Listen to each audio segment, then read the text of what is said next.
Good morning, everybody. My name is Mary Hines. I am one of the co-directors of the Regionally Elected Leaders Initiative here at the Schar School at George Mason in Northern Virginia. This is our 8th year of programming, and our programming is designed to support elected and appointed leaders in the Northern Virginia region and across the Commonwealth as they do the very, very important work of leading our jurisdictions and our Commonwealth. We're grateful to AT&T for being RELI's lead sponsor in 2025, and we appreciate their support. And we are so excited to open our spring leadership dialogues with Senator Tim Kaine today. If you know Senator Kaine, you can't help but respect the work that he's done over decades. And as we all know, he started his elected service career as Richmond's mayor, and he served at every level of government and has personal knowledge of the work that so many of the people who are attending this webinar do every day. So we're really pleased that he managed his schedule to be with us today. I'm also pleased to introduce today's moderator. Matt Lehrman is a civic facilitator, mediator, and speaker whose firm Social Prosperity Partners specializes in helping municipalities and school boards across the country navigate complexity, resolve conflict, and strengthen civic trust. He also hosts the Community Catalyst podcast, which explore real-world lessons in local leadership. And we've been pleased this year at RELI to collaborate with Matt to identify Northern Virginia elected and appointed leaders who are focused on the challenges and opportunities facing Northern Virginia. And we encourage you to check out the Community Catalyst podcasts that are posted on the places you find most podcasts. A tiny bit of housekeeping before we jump in. Attendees may submit questions for Matt to consider using the Q&A function throughout the interview. Please go right ahead. I'll be monitoring them, looking for trends, and to the extent we can build them into the interview, we will do so. This program is being taped. We will post the recording on our website as well as on the Community Catalyst website sometime next week. So if you find it interesting, want to listen again, or want to share it with friends, please feel free to do so. And with no further ado, then I'm going to turn it over to Matt Lehrman, who will lead this interview. Mary, thank you.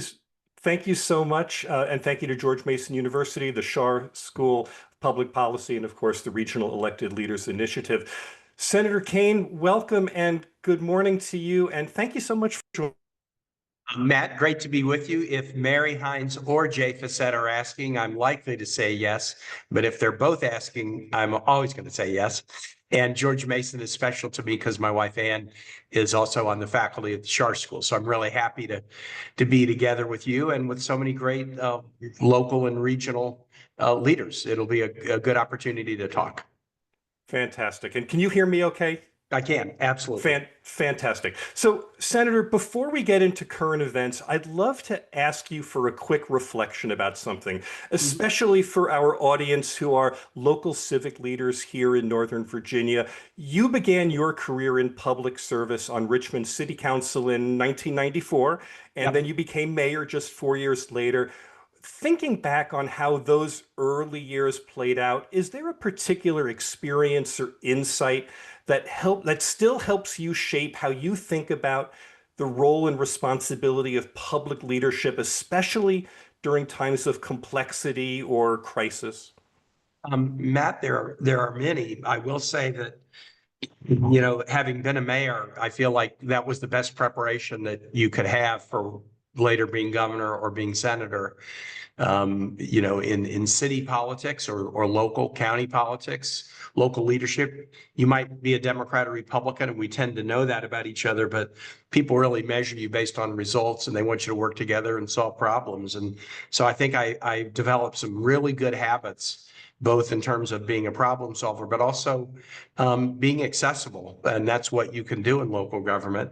When I was the city councilor and mayor of Richmond, there was a particular challenge that we faced. We had many challenges, very, very proud of our city and the renaissance that it's undergoing. But the challenge we had was we were the second highest homicide rate in the United States when I got elected to city council, and the citizenry was just begging for answers.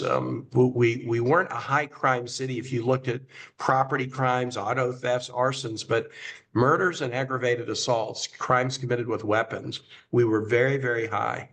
And I just remember going to too many crime scenes, funerals, wakes, homicide victims support meetings in church basements. I mean, it was a very, very challenging time.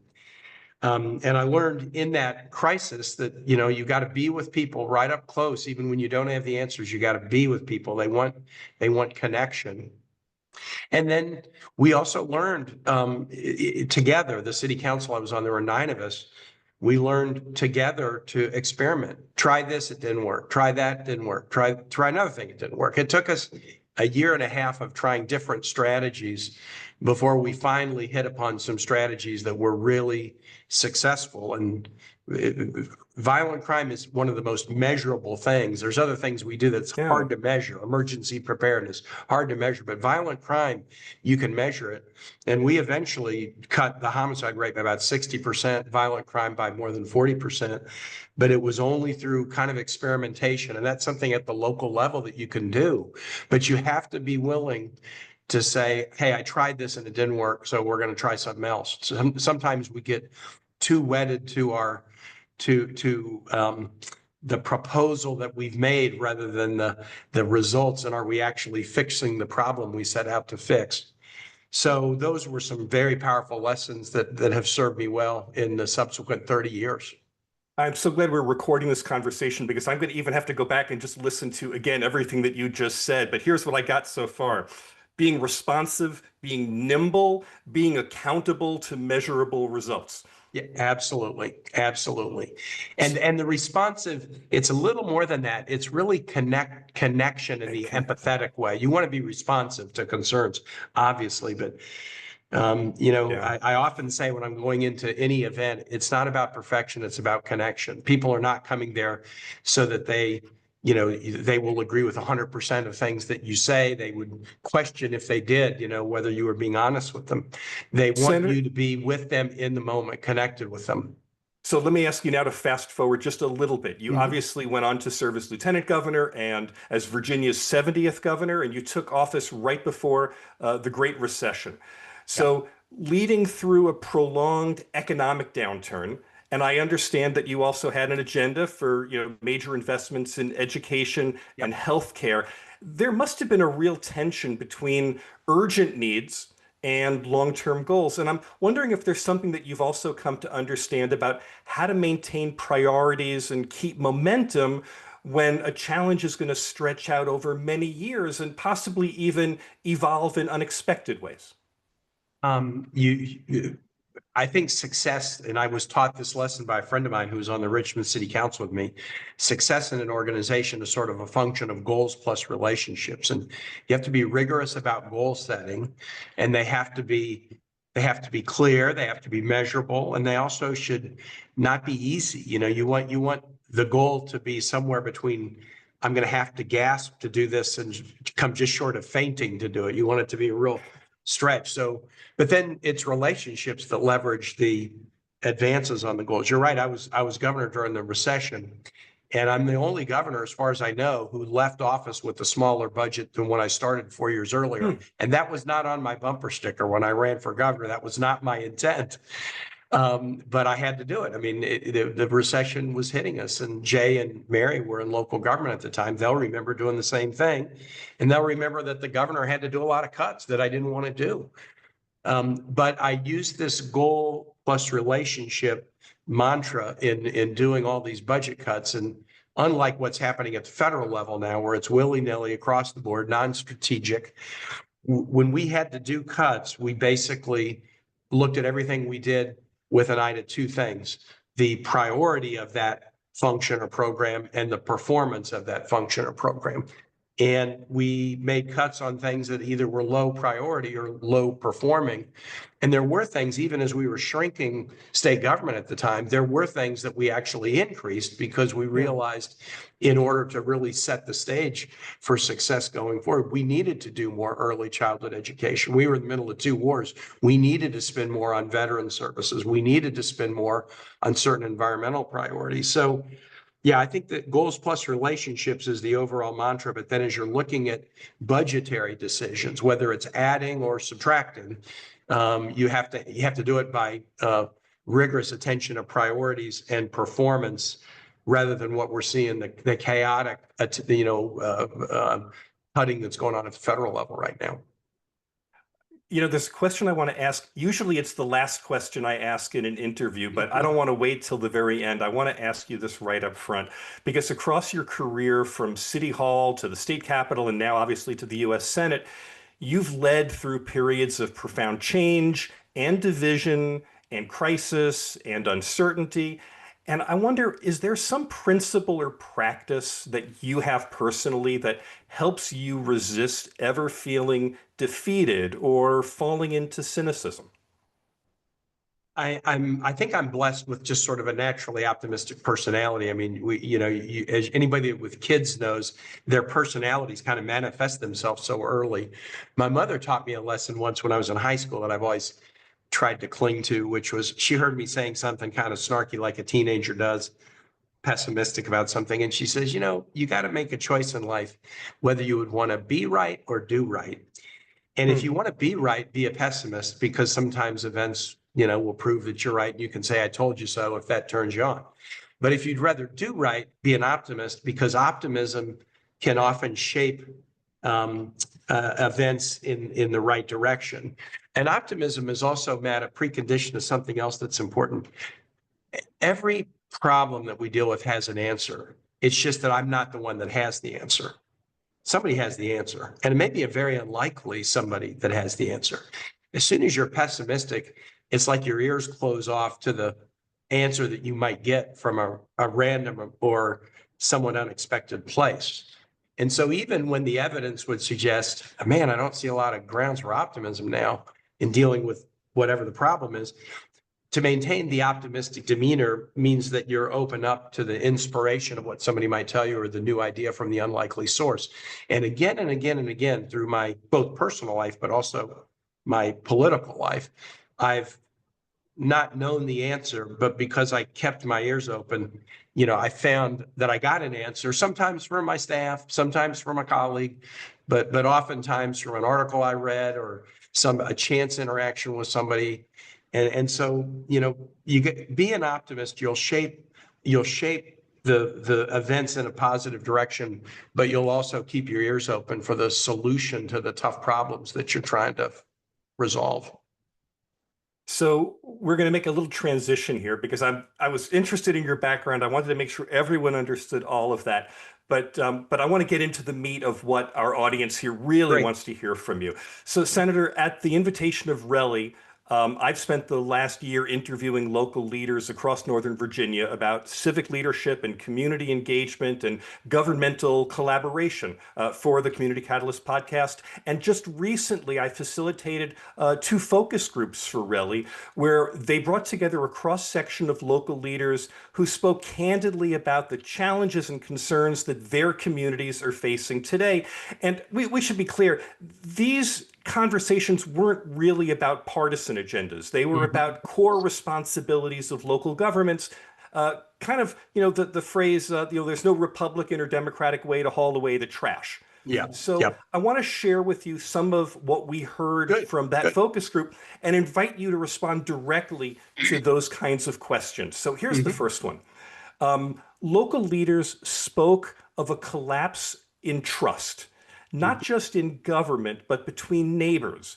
And one person said, we used to believe that the rule of law existed to help us. Now it's been weaponized so badly, some people don't even feel safe going to the grocery store. So my question is, are we both as citizens and as community leaders, are we completely powerless to stop this, at least in the short term? And if not, what has to be done at every level to begin restoring public confidence? It's a big topic, and I can't dispute, that observation. And I hear it from people. I was traveling around Virginia last week, and I was hearing some of the same concerns in different parts of the state. Let me begin with, if you're going to restore trust in government, the best place to begin is local government. And so that's a way of telling everybody who's on this that there's a lot of responsibility on your shoulders. Why do I say that? People are cynical about government, and one of the reasons they're cynical is they don't feel like they have access to it. Oh, I'm not going to have a chance to sit down and talk to my U.S. senator or my governor.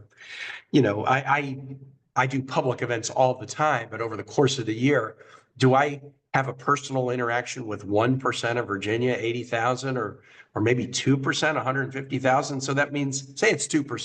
That means 98% of people I don't have personal interaction with. Right. But at the local government level, you can still have direct interaction with folks. And I know that's a hassle. I mean, Jay, I know, and Mary know this so well. Like, you're getting lobbied at the grocery store. You're at your kid's soccer game. You're getting lobbied. I was mayor once, and somebody ran into my truck and they were writing her a ticket. And the officer said, "Mr. Mayor, are you okay?" She goes, "You're the mayor?" I said, "Yeah." "Hey, there's a zoning issue coming up before city council next week I want to talk to you about." But you can make people believers to the extent that they're cynical or doubtful that government by, of, and for the people can work in a nation of 330 million.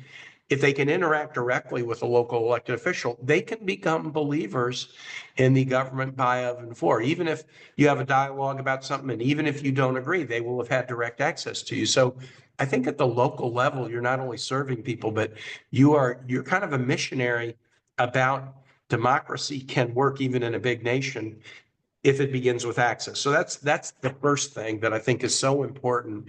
You're not going to solve lack of trust by having a great digital ad or a great mailer. But personal presence, I'm back to, it's about connection, not perfection. Yeah. Personal presence starts to build that. And then your own example. Look, all of us are really scrutinized in terms of the kind of example that we set. And that can be a lot of pressure. We're all human. We all make mistakes. We all say dumb things. But trying to model the right behavior, including how you deal with setbacks, how you deal with somebody who has a different opinion than you. I remember being on the city council, and I'd have a thing I was really passionate about. Somebody on the council would go the other direction, or a senator would go the other direction on a big thing I had this week. And if I let my temper get the best of me and you dressed them down for it, then what's the chance I'm going to get them to work with me on something different tomorrow? So you have to model a behavior that is principled and firm, but also respectful that others can, reach a different conclusion than you do. It's an interesting point. So you're saying connection is important even for people with whom you disagree. Absolutely. Maybe even more so. Senator, in the RELI focus groups, we heard repeated concerns that communities in Northern Virginia and across the DC suburbs are being deliberately targeted, and not merely as collateral damage from efforts to shrink the size and scope of the federal government, but because specifically of who lives there and what those communities represent. That's a concentration of federal workers and immigrant populations and progressive political values. Many fear that their communities are being singled out for punitive treatment, not just as institutions, but as communities who feel like they're under attack. And my question for you really is, do you think it matters whether the impact is incidental or intentional? Well, I think it's not. I think it's intentional. I mean, there is an effort to go after LGBTQ folks. There's an effort to go after immigrants. And when you go after immigrants, they're not being that careful to distinguish undocumented from legal, and they're making a lot of mistakes in that space, and they seem to be indifferent to that. And there's also there is some effort to go after communities based upon their political inclination. I had a meeting with an important interest group yesterday, public broadcasting, and last night President Trump announced he was cutting off funds, but they've been dealing with some funding cuts already. And I asked them, are these funding cuts happening in an even-handed way to every public TV or public radio station or not? And they said, no, it's not been even-handed. It's a little bit where they are. And so this is a concern right now. And I'll jump to a punchline, Matt. If you asked me when I got into the Senate, what was my job description, it would be serve Virginians, 2 words, serve Virginians. Yeah. Now my job description is preserve democracy and serve Virginians. I wouldn't have said preserve democracy in 2013 because it would have been something I could just completely take for granted that everybody here would share. But we were taught by our founders, the 4 individuals who designed the Virginia state seal and made Sic Semper Tyrannis our state motto. July 5, 1976 was the embrace of the state seal in Williamsburg. They used this phrasing, Sic Semper Tyrannis. Semper is a future tense word. It was not down with tyrants. Tyrants are bad. We got rid of tyrants. No tyrants. It was thus be it always, thus be it ever to tyrants, because they believed human nature would always elevate tyrants who needed to be checked. And I think we're in a time right now where that prediction that they made, that tyranny would be should be a perennial concern. We have to be perennially on guard against it. I think that's the test that we're facing as the nation approaches its 250th year. So the fears that people have, I think, are very legitimate, but the answer to it is the institutions that we created, the checks and balances, but especially the opportunities for people to participate. And that's one of the most important things that local leaders of all kinds can do, is to encourage, not discourage, but encourage participation. So it's interesting to me that you say that the can I call them attacks? It's attacks on local communities are intentional. And I believe so. So we should get really granular on where those impacts are, what the responsibilities are of local governments and what they can do about it.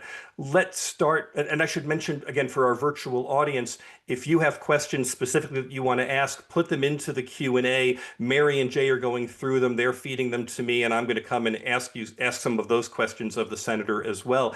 But Senator, key regional systems like Metro and other shared infrastructure are facing growing threats from this shift or this withdrawal of federal priorities. What can you share is being done in the short term to ensure essential funding services, transit systems, that they aren't undermined? And I guess I should ask, and is it too soon to be asking, can we think about the long term of how do we, get the Metro system and others out of being a punching bag?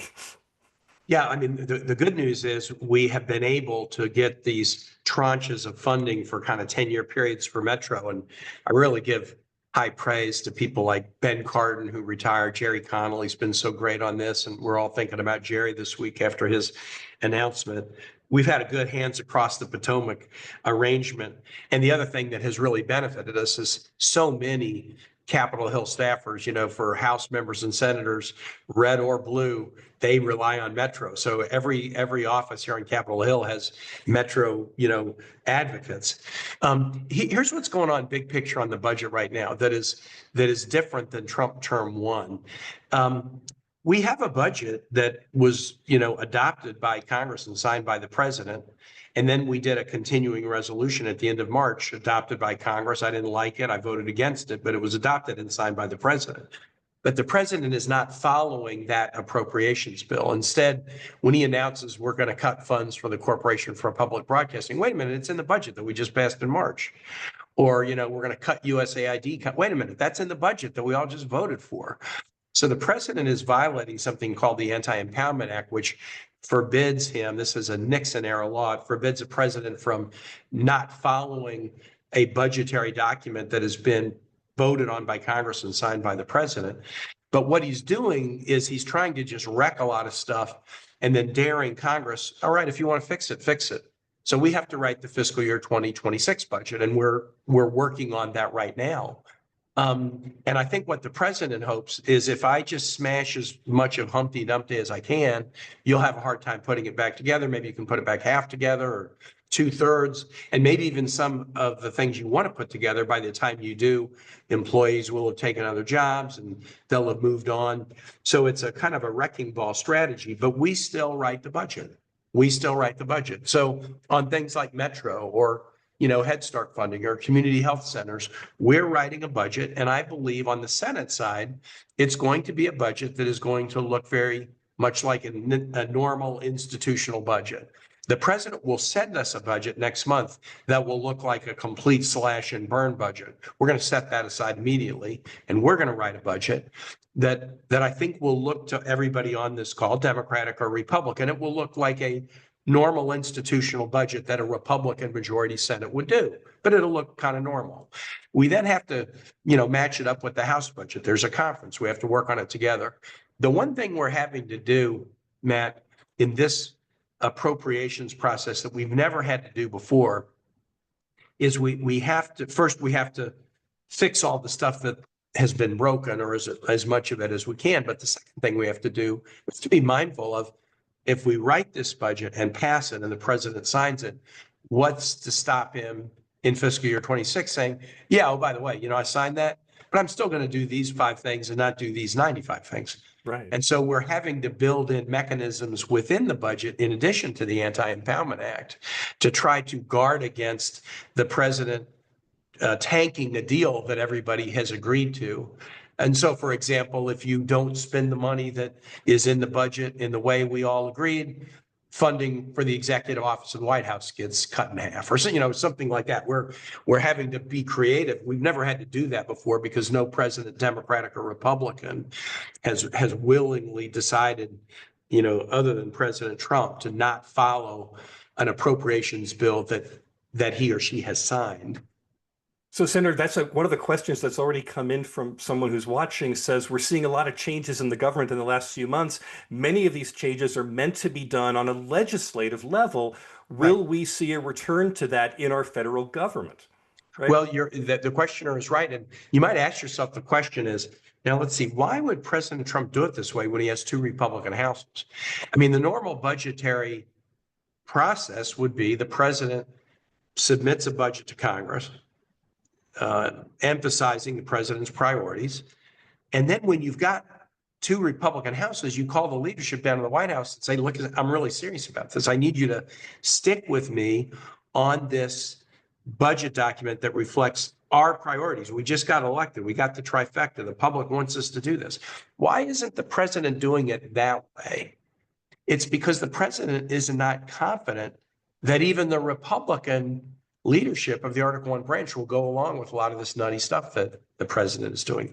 So let me just smash it all and then sue me if you think I shouldn't. And then you're writing the budget. Maybe you can put it back in. I may or may not follow it. So I do think you're going to see a return to normal budgeting after the continuing resolution was a very bad way to do budgeting.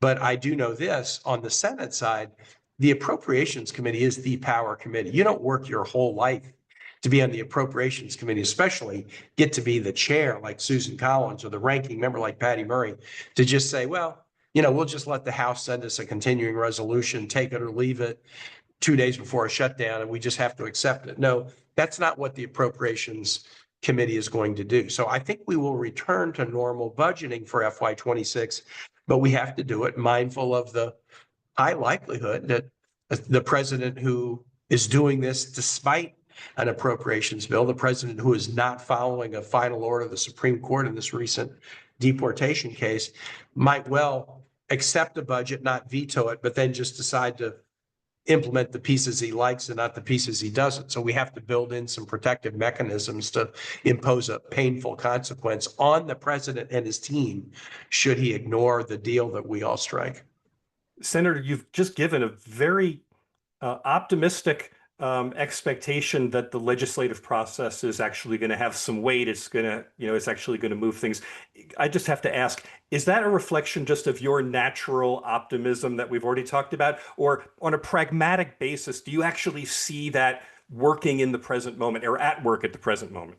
Matt, I see it working very much in the Senate. I'm a little less confident in the House, only because, I'm not there all the time and I can't really read the internal dynamic as much. And I think the House is probably a little more prone to going along with the president than many in the Senate. of his party will go along, but there are a number who won't. In the last month, I led an opposition to Pete Hegseth, the Secretary of Defense. I convinced 3 Republicans to oppose him. I've led opposition to tariffs, the Canadian tariffs and the global tariffs. I've been able to convince some Republicans to join me in opposition. Not yet enough. I'm trying to force as many votes on these items as I can, because I do think the Article 1 branch being a check against an overreaching executive, it's a muscle that needs exercise. You can't allow people just to say, well, I wish the president wouldn't do that. No, let's vote on it. Do you own it, or do you disown it? So I'm trying to force as many votes as I can. And slowly, I think I'm gaining more Republicans willing to join me and stand up. So I do feel pretty confident that this budget process, in the way I described it, is going to manifest on the Senate side. But we do have to go into a conference with the House and find some midpoint between a House and Senate budget, which has proven to be hard, even just among the Republican leadership in both bodies, much less Democrats. So it's not going to be easy, but I have confidence on the Senate side that we will do something that will look to all on this call as kind of a normal institutional budget, albeit one done by a Republican majority.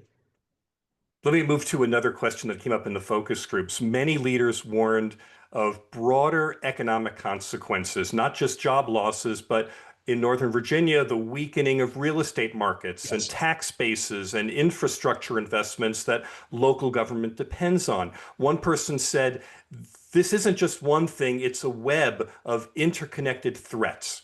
So what can we be doing now? You're speaking to local leaders in Northern Virginia. What can they be doing now to protect those foundational economic pillars and prevent long-term harm? Well, you're very right, Matt. I mean, it's not just the DOGE cuts to programs and the indiscriminate layoffs. It's other trends. During COVID, we learned we could work remotely, and a whole lot of people are now working in a hybrid way, and they weren't before. And then that affects significantly the commercial real estate market, which is an important revenue generator for local government. So there's both some, current kind of trends of this administration, but then also some longer term trends that could cause concern. If I was in local government, I would be having these concerns. I tend to think, though, that the benefit of Northern Virginia and Virginia generally is our talent pool. And as long as we maintain the focus on the talent pool, education from pre-K to post-grad, accessibility to community college and college, and we make Virginia the talent state. And I think many of the Northern Virginia communities have really done this very well. Talent broadly defined. It's not just college degrees. It's high quality career and technical programs. Loudoun's, career and tech center that I have visited not long ago is just like such a model. And other communities in Northern Virginia are doing that too. So I would say, it's going to be a knowledge economy from here on out.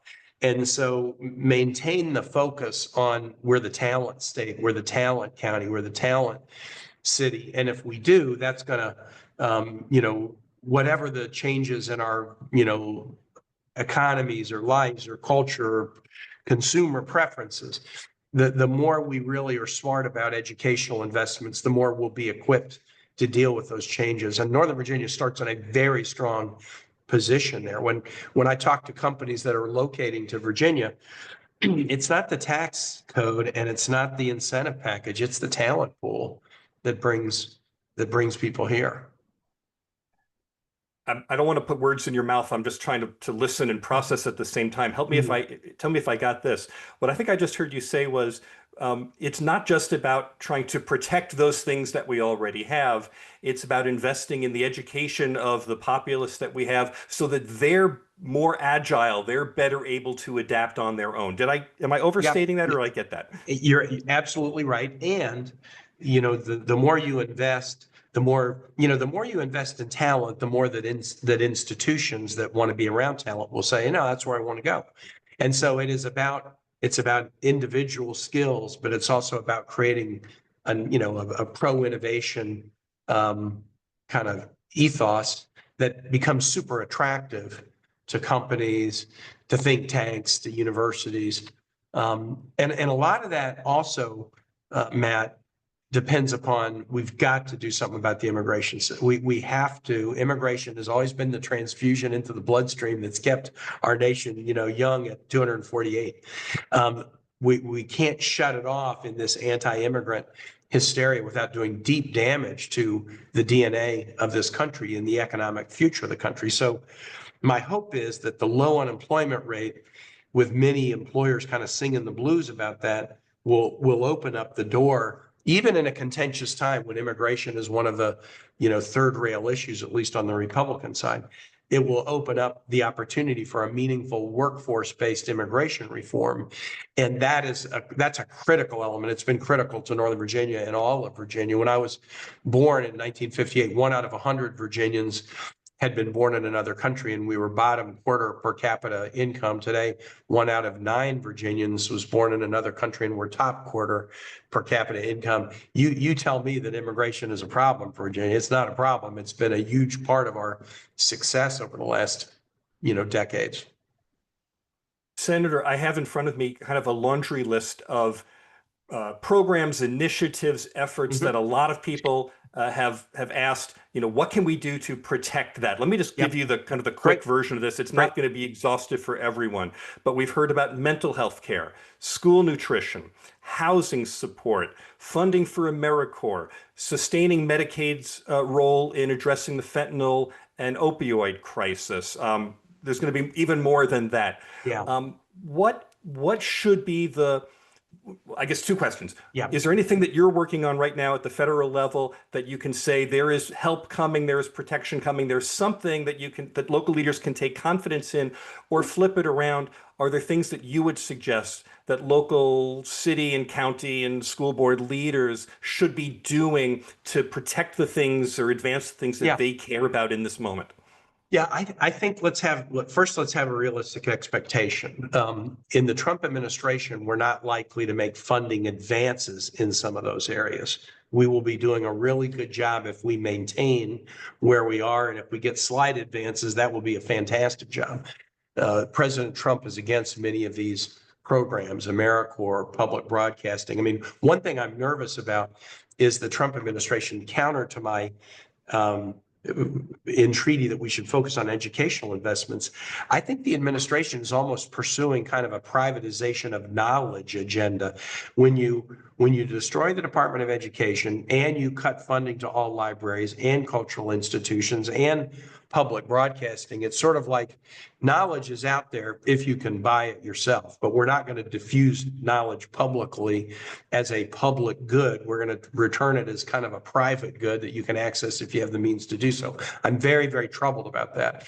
The right way on the items that you mentioned, they're all items that are in the federal budget that has been embraced by both Democrats and Republicans.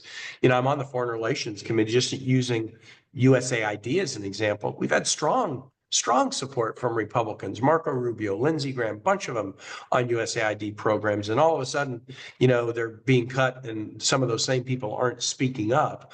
What we need, and what I'm advising people who come in, is you don't need to worry much about Democrat support for some of those things that you mentioned. You got to find some Republican champions, and it's usually in the Senate. Just find 3 or 4. If you can find 3 or 4 Republican champions for public radio, public TV, which in rural America is often so important in terms of educational content, emergency alerts during hurricanes and things. If you can just find 3 or 4 champions, that can really help swing it as we're writing the budget.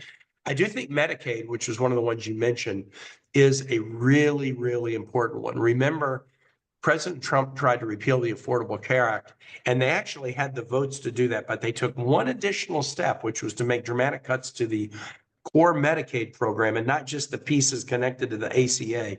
And when they went that additional step, the popular outrage was so significant that Republicans joined Democrats in voting down the ACA repeal. The Republicans are faced with a similar dilemma right now. They want to do a big tax cut bill. Unlike 2017, they're not willing to do it by jacking up the deficit. So they have to pay for the tax cuts. They want to pay for it by tariff revenue, The tariffs are absolutely screwing up the world's strongest economy 4 months ago. Now has red lights and question marks all over it because of this tariff idiocy. But the tariff revenue is to pay for the tax cut, and the other way you pay for it is with all these spending cuts. And they're fighting right now about whether they should cut Medicaid, because politically they know that would be tough. But others are saying, yeah, but we can't get to the number we want to get on the tax cut if we don't cut Medicaid. So we'll see that emerge in the next few months. But there are some cuts where if they make them to any significant degree, it really generates popular opposition. And then it's interesting, when the popular opposition surges against Medicaid cuts, it almost surges against all kinds of cuts. Medicaid is the thing that really gets people, active. But then once they're active, they're also generally active to try to protect more programs. So we're going to see what they do with this reconciliation bill that they're working on now and how much they go after Medicaid. I have a feeling they're not going to be able to avoid it. They're going to do it, and they're going to face the same kind of backlash from the public they faced in 2017. There are a flurry of questions that came in while we were discussing this, so I want to see if I can cover a few of them all at the same time. Local governments are raising taxes and home valuations are also going up. What should local leaders do to assist residents? Then, should federal and state government raise minimum wages so young people can afford to live, for example, in Fairfax County? Young professional salaries are not enough to afford rent and home buying to stay in the area where they grew up. How can Congress help our local leaders? I think what this is all playing on is you're saying we have to invest in our population, and there's a call out here that says we have to especially invest in younger adults in our community because they are the future of our communities. Is there something specific that should be focused on there? Well, I think on the minimum wage question, the minimum wage hadn't changed forever. And we need a minimum wage that is based on a theory, not a number, right? So, okay, it's $7.25 and we haven't changed it forever. Or at the state level, it's been changed. But what should the minimum wage do? I think we should have a minimum wage that if you work at it full time, we are above the poverty level. So I would set the minimum wage where if a full-time worker makes that wage, and I would say a worker with 2 dependents, full-time worker makes that wage, you should be above the poverty level. And that we should continue to adjust the minimum wage to accomplish that goal. We tell people work is important. We want you to work. We want you to work hard. That a full-time worker would be below the poverty level is counter to the message that we're trying to deliver about the importance of work. And about 2/3 of the people who do work full-time at minimum wage jobs are women. So there's a gender inequality component to this. So I do think we need to do it. But with respect to young people, I do think the housing issue is really a challenging one. I just got off a statewide campaign in 2024, so I was everywhere talking to everybody all the time. And one of the things I noticed during the 23-24 campaign cycle was as a statewide official, housing is always a top 3 issue in Northern Virginia, but it was a top 10 issue everywhere else. But in the 23-24 cycle, it was a top 3 issue everywhere. Floyd, Bristol, Hampton Roads, Richmond, Harrisonburg. It's a top 3 issue everywhere because of supply issues. We had not kept up a supply. And then the other issue is with mortgage rates going up, a whole lot of first-time home buyers are in homes and they're ready to buy their second home, thus opening up the first-time homes for the next generation of first-time home buyers. But they're not moving to the second home because they can't get a mortgage as good as the first one that they have. And so there's been kind of a constriction of the entry-level opportunities for home buyers. So I think tools that we have at the federal level, like the low-income housing tax credit, which is a good, solid tool that helps produce affordable, low and moderate income rental housing, we should just do more of it. I'm a co-sponsor of a bill to expand it. And that actually has some sizable bipartisan support. We can also do some things. Senator Warner has a bill that I've co-sponsored to focus on assistance for essentially first-time home buyers or first-generation home buyers that we think can also really focus on young people. Senator, I just got a text from both Mary and from Jay, so they have a question to ask us here as well, which is, Mary says dollars are so tight at the local level right now. Unemployment's rising with layoffs. It's hard for local leaders to find money Yeah, to invest in anything. And Jay writes, yeah, federal cuts push the arguments to the local levels. no This kidding. this kind of sounds like, your experience during the Great Recession. How do you have a Yeah. long-term objective and still deal with these immediate priorities that there's no escaping? Well, and Mary and Jay do kind of highlight something that is a hypocrisy at the federal level. You can say, see, we're slashing spending and we're going to do a big tax cut.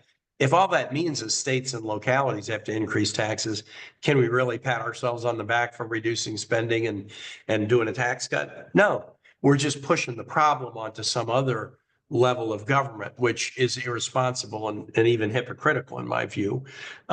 It is hard right now to find, revenue with layoffs, with economic doldrums. I mean, look, the economy, the United States economy was the strongest economy in the world at the end of 2024. Not a perfect economy, but the strongest economy in the world. And we're a shrinking economy just 100 days later. I mean, it's disastrous.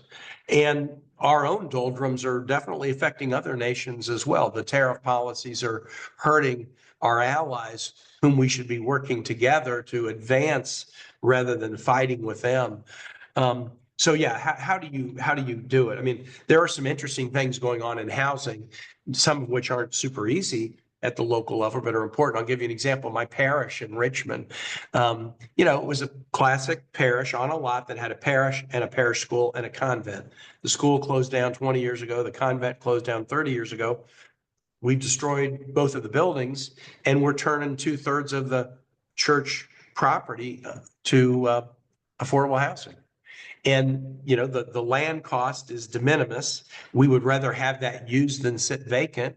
And so we're going to create units of affordable housing that are affordable because the land cost is essentially nothing. And we tried it two different ways that the neighborhood didn't exactly like. But then the third plan the neighborhood did like. And so we're doing it, and the city has made some adjustments to allow it. The number of churches around this Commonwealth that have land that they would like to use for low and moderate income housing, very significant. And I would encourage localities to tackle it. And here's one that I'm going to raise with the Trump administration. The Trump administration sent the Doge guys into the General Services Administration to look for surplus federal properties. And there are a lot of surplus federal properties. And if there's surplus, I get it. You want to hold on because you may want to use it for something. But what about devoting surplus federal properties toward housing, where the land cost could be de minimis, and thus you could do housing in a way that would be affordable? And that's the kind of thing that I think the Trump administration leadership could say, yeah, that's a good idea. So I am trying to look at some strategies on the housing side that can bring down prices and produce more supply for the low and moderate income, the workforce person, the young person just out of college. And there's some things I think the Trump administration might be willing to embrace with us. Something that you will have particular insight about, given your experience as a mayor. Much of the federal funding that supports local communities, transportation, education, healthcare, housing, it flows through invisible channels. And when Yeah. we did the focus group with local leaders, they pointed that out and they said it makes it especially that their communities are especially vulnerable to what they called silent cuts. Yeah. And so I'm wondering if you have some insight in terms of, in fact, one person even said, we may not even see it until it's too late. Right. So what role would you have local leaders play in this moment to, I don't know, raise awareness, defend, or better yet, be proactive to address those kinds of silent cuts? Well, that's a really good question, and I'm actually gonna give you guys a challenge rather than an answer. Here is a concern in Trump term 2. In Trump term 1, they would take action and communicate it to Congress, and I might not like it. I wish they hadn't done it, but at least they were telling me what they're going to do. They're not doing that now. They're not telling Congress, we're going to cut CPB funding, we're going to cut USAID contracts. We hear about it the day the press release goes out, or we hear about it because a constituent like the Virginia Library of Virginia calls it. We just got told that all the library monies are being cut.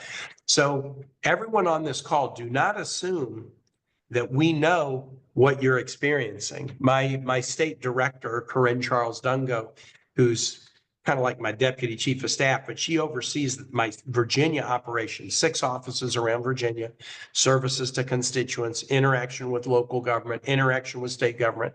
She is very much kind of like, with her hands on the spider web, trying to feel what's moving. But we don't get advance notice from the administration if they're going to do cuts. So anything that you're experiencing, like, is this a cut? Is this a change in policy?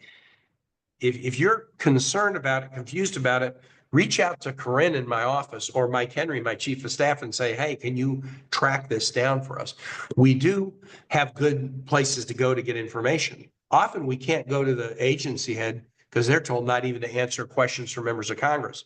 But we know enough employees at all the agencies that we can usually go right to somebody and actually get facts. So don't assume we know what you're experiencing. Share with us what you're experiencing, and we'll get you the answers the best we can. Senator, we have less than 10 minutes to go, and a few more questions that have come in that are really interesting. Someone writes, in the community work that I do, there are organizations and community leaders who are fearful of speaking up or standing up for immigrant communities or DOJ cuts through lawsuits or public comment due to ending up as a target of the administration. What are your thoughts on how we as community leaders and local policymakers defend our communities despite fears of being targeted for funding cuts or illegal, misinformed arrests? Yeah, no, fantastic question. And I'll tell you, some of the biggest companies in the United States are as fearful as tiny nonprofits protecting immigrants. They want to speak up against tariffs. But Trump has set up this tariff regime as, well, maybe I'll give you an exception. Okay, you're going to apply for an exception, so I'm going to be out in the press saying tariffs are a horrible idea, then I'm going to apply for an exception. No, the president will retaliate against me. But what the companies are doing, and what I think the NGO community can do, is they're often having their industry association speak up. So if the manufacturer don't want to speak up, the National Association of Manufacturing can speak up.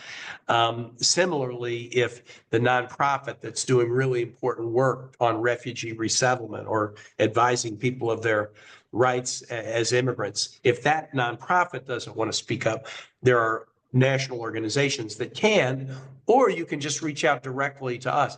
I have conversations virtually every day with somebody who says, I'm telling you this story.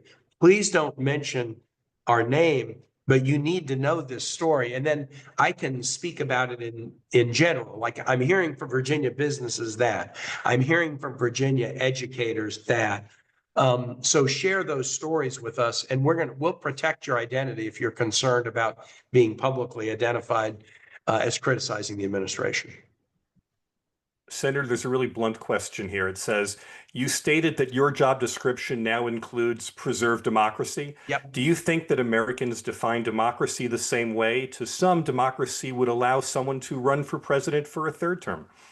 Yeah, I don't think all define it the same way, but I think there is still a basic American consensus against kings, against tyrants.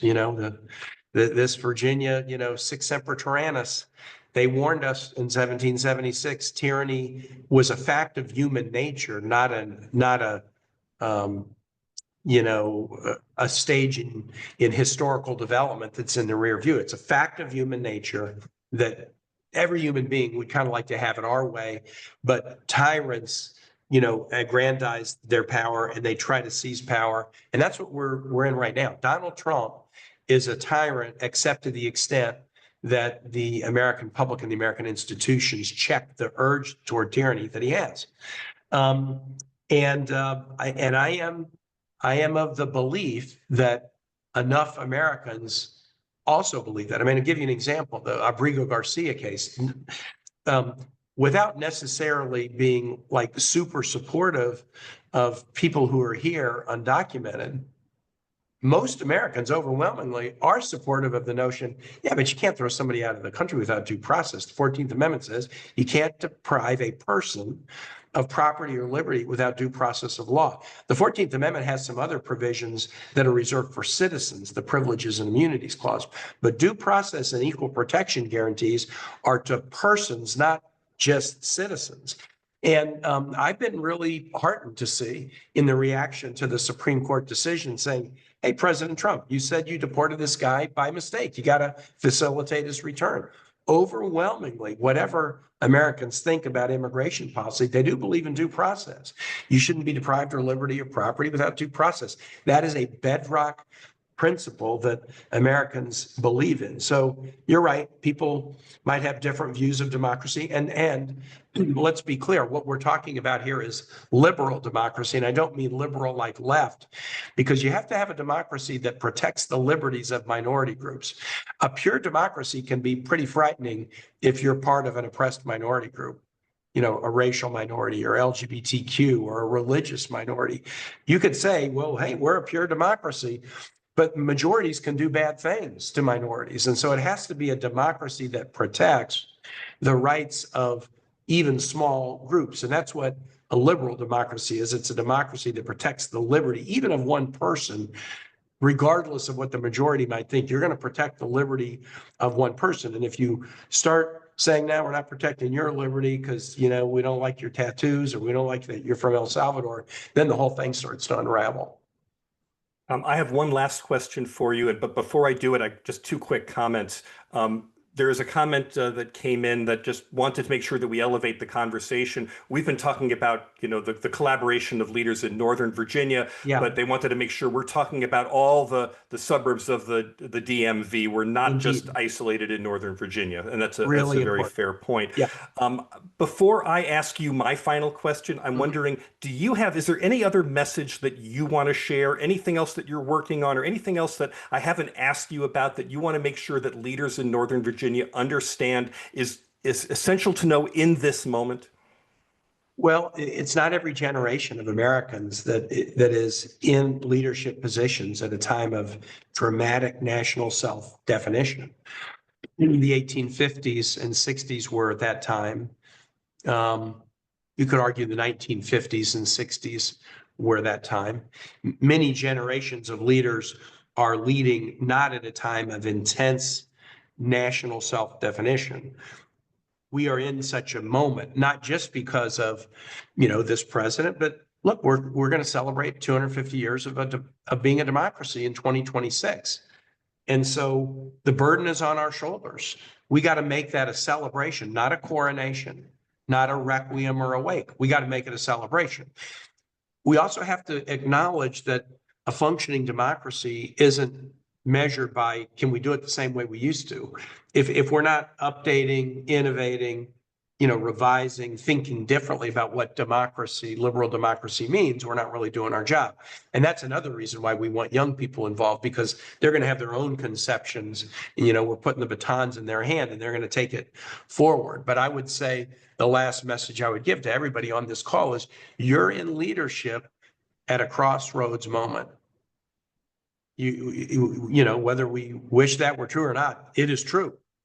It's absolutely true. And we're going to be having a lot of opportunities. And Virginians, we like history, and we're going to have a lot of opportunities in the next year or two to think about our place in history, what 250 years means. Can we safely predict its passage into the future? So the job's it's on our shoulders to make 2026 a celebration, not a coronation or a wake. Senator, you may have actually answered my last question, but I'm going to tell you what the question was anyway, in case I missed anything. We asked local leaders to describe their mood right now, and we got a raw mix of emotions. We heard shaky, cranky, worried, mad and scared, but we also heard steadfast, ready to lead, and determined to fight. And a number of people said we need a strategy, and we need leaders who are willing to stand up and stand out. And so is there anything that you would advise else in this moment that local leaders should be doing right now? That's the last question for 60 seconds, and then we'll end. I think the battle today is between destroyers and builders. And so be a builder. Be a builder. it is really between destroyers and builders. And I've been, in politics, we oversimplify stuff. And so that's kind of oversimplifying, but I really believe that there is a destructive element that can be attractive in the short term, kind of a sugar high or sugar low, for people who are mad about this or that. But I don't think fundamentally Virginians or Americans are people who want to just wallow in the negative emotion. They want to see progress. They want to see building. They want to see improvement. And so just, in your own work and your own job, think about, okay, I'm going to be a builder to counter the destroyers. And there's just so much good we can do. But I mean what I said earlier. You might have more of an ability to create believers in democracy at the local level because people feel distant from the state level or distant from the federal level.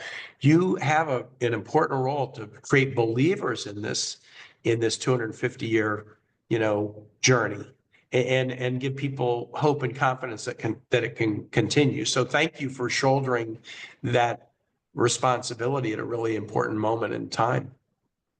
Senator Tim Kaine, thank you for your candor, your insight, your optimism, your commitment, your continued commitment to public service. These are obviously challenging times, but this conversation reminds us that leadership isn't defined by certainty. It's defined by clarity and courage, connection, and the willingness to keep showing up. And let me also, in conclusion, say thank you to everyone who joined us live. The pressures facing your communities are real, but so is your responsibility and your opportunity to lead. Whether you're on a school board, city council, county board, or regional authority, the work of strengthening your community doesn't begin in Washington. It begins with you and with how you join together with other regional leaders. I'm Matt Lehrman of Social Prosperity Partners. Thank you all for being part of this important conversation and for all that you do to lead in your community. And let me finally invite Mary Hines back for a quick final announcement. Mary? That's great. Thanks so much, Senator, for joining us. It's been an interesting hour. And Matt, thank you for guiding the conversation. To all of my fellow residents of Northern Virginia on this call, hang in there. There are allies wherever you look. And we hope that you'll come back next Friday at noon to hear Justin Wilson, former mayor of Alexandria, and on Friday, May 23rd, to hear Don Scott, the Speaker of the Virginia House, have a similar conversation on how we manage in these unprecedented times. Thanks so much for being here for RELI. We'll see you next week.